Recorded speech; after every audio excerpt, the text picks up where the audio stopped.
사도신경하심으로 우리의 신앙을 하나님 앞에 고백합니다. 나는 전능하신 아버지 하나님, 천지의 창조주를 믿습니다. 나는 그의 유일하신 아들 우리 주 예수 그리스도를 믿습니다.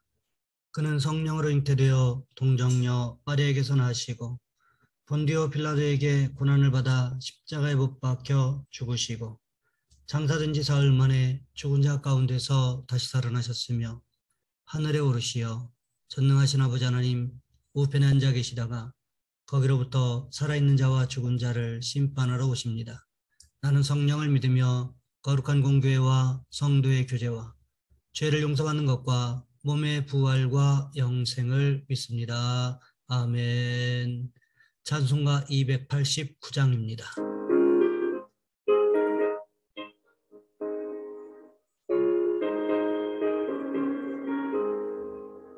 주 예수 내 맘에 들어와 계신 후 변하여 새 사람 되고 내가 늘 바라던 찬빛을 찾음도 주 예수 내 맘에 오심 주 예수 내 맘에 오심 주 예수 내 맘에 오심 물밀듯 내 맘에 기쁨이 넘치면 주 예수 내 맘에 오심 주 예수 내 맘에 들어와 계신 후 망령된 행실을 끊고 머리털보다도 더 많던 내 죄가 눈보다 더 이어졌네 주 예수 내 맘에 오심 주 예수 내 맘에 오심 물밀듯 내 맘에 기쁨이 넘치면 주 예수 내 맘에 오심 내 맘에 소망을 든든히 가지면 주 예수 내 맘에 오심 의심의 구름이 사라져버림도 주 예수 내 맘에 오심 주 예수 내 맘에 오심 주 예수 내 맘에 오심 물밀듯 내 맘에 기쁨이 넘치면 주 예수 내 맘에 오심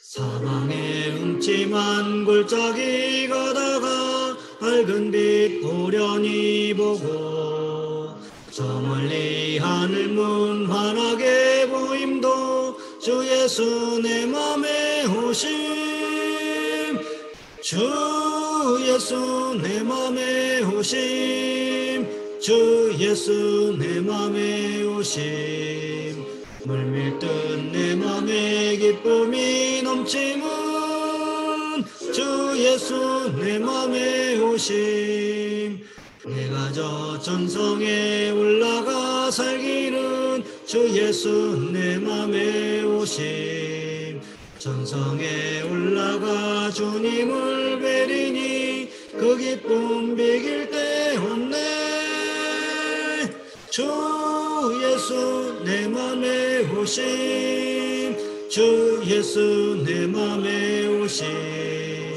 물밀듯 내 맘에 기쁨이 넘치면 주 예수 내 맘에 오심 오늘 말씀 열왕기하 11장에서 보겠습니다. 열왕기하 11장 1절로 16절까지 말씀입니다. 제가 봉독해 드립니다. 아하시아의 어머니 아달랴가 그의 아들이 죽은 것을 보고 일어나 왕의 자손을 모두 멸절하였으나 요람 왕의 딸 아하시아의 누이 여호세바가 아하시아의 아들 요아스를 왕자들이 죽임을 당하는 중에서 빼내어 그와 그의 유모를 침실에 숨겨 아달랴를 피하여 죽임을 당하지 아니하게 한지라. 요아스가 그와 함께 여호와의 성전에 6년을 숨어 있는 동안에 아달랴가 나라를 다스렸더라.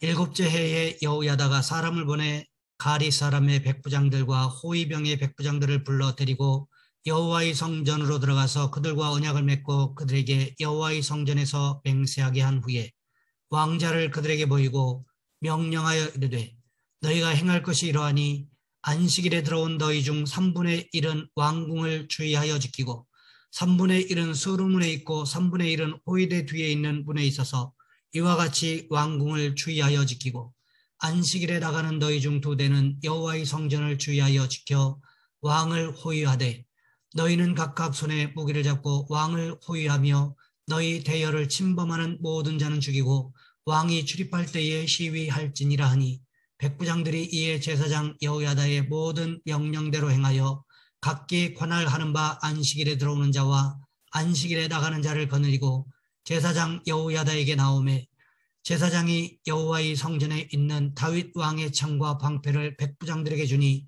호위병이 각각 손에 무기를 잡고 왕을 호위하되 성전 오른쪽에서부터 왼쪽까지 제단과 성전 곁에 서고 여호야다가 왕자를 인도하여 내어 왕관을 씌우며 율법책을 주고 기름을 부어 왕으로 삼으며 무리가 박수하며 왕의 만세를 부르니라.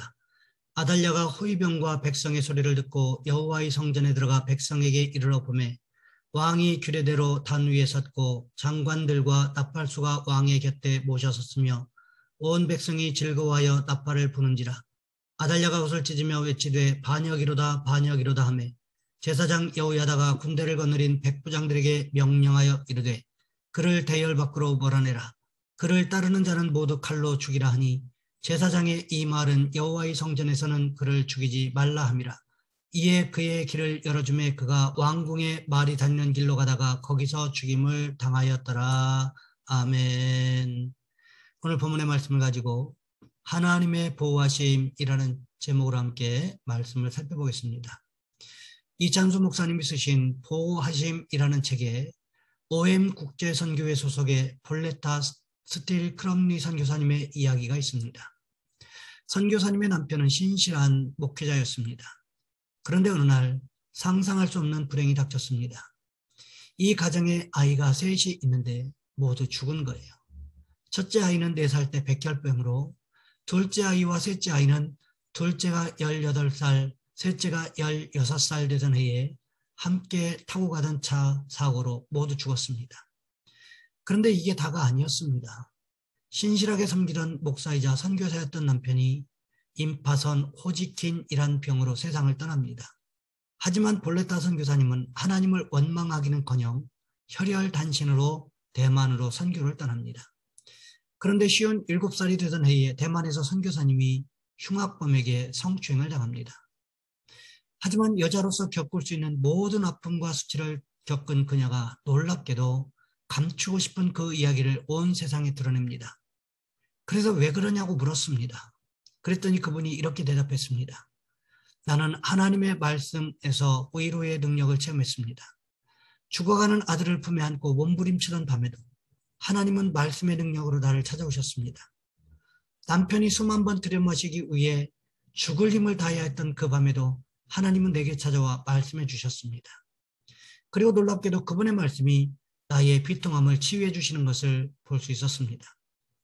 환난을 당하고 나니 평소 건강할 때 상투적으로 들리던 성경 말씀 하나하나가 결코 거짓이 아니고 진리임을 알게 되었습니다. 말씀은 흑암을 비추는 빛이었고 마른 입술을 적시는 생수였고 연약한 저의 손에 들려주시는 지팡이였습니다. 하나님은 환난당한 나에게 말씀으로 응답하셨습니다. 남편과 자녀를 데려가시고 다시 돌려주지는 않으셨지만 말씀을 통해서 놀라운 은혜를 깨닫게 해주셨습니다. 이분의 말씀이 이해가 되십니까? 아니, 이분이 깨달은 치유의 은혜가 이해가 되십니까? 두려움 속에서 하나님의 말씀을 듣는 자, 아니 우리를 친히 인도하셔서 하나님의 말씀을 믿어지도록 하시는 하나님을 만난 자, 이 말씀의 뜻을 알 것입니다. 하나님의 보호하심을 경험했던 분이라면 이분의 말씀이 구구절절히 옳다는 것을 인정하지 않을 수 없다는 것입니다. 오늘 본문에 보시면 남왕국 유다에 이해할 수 없는 사건이 일어났습니다. 예후의 손에 의해서 아하시아가 죽었습니다. 뿐만 아니라 아합과 이세벨의 아들들의 병문안을 가던 아하시아의 형제 42명까지 몰살당했습니다. 그러면 남왕국 유다의 다윗의 혈통을 이을 수 있는 사람이 누가 남았을까요? 아하시아의 아들들이 남아 있었다는 거지요. 그런데 예상치 못했던 기가 막힌 일이 일어납니다. 오늘 본문 1절 말씀해 보시면 이렇게 기록하고 있습니다. 아하시아의 어머니 아달랴가 그의 아들이 죽은 것을 보고 일어나 왕의 자손을 모두 멸절하였으나, 아달랴가 누구라고 소개하고 있습니까? 남왕국 유다왕 아하시아의 어머니였다고 기록하고 있습니다. 원래 아달랴의 부모가 누구였습니까? 바로 아합 왕이었습니다. 아달랴는 아합 왕의 딸이었습니다. 아합과 여호사밧 왕이 서로 교제하던 가운데 아합의 딸 아달랴와 여호사밧 왕의 아들 여호람을 결혼시킴으로 인하여 결혼 동맹을 맺었던 것입니다.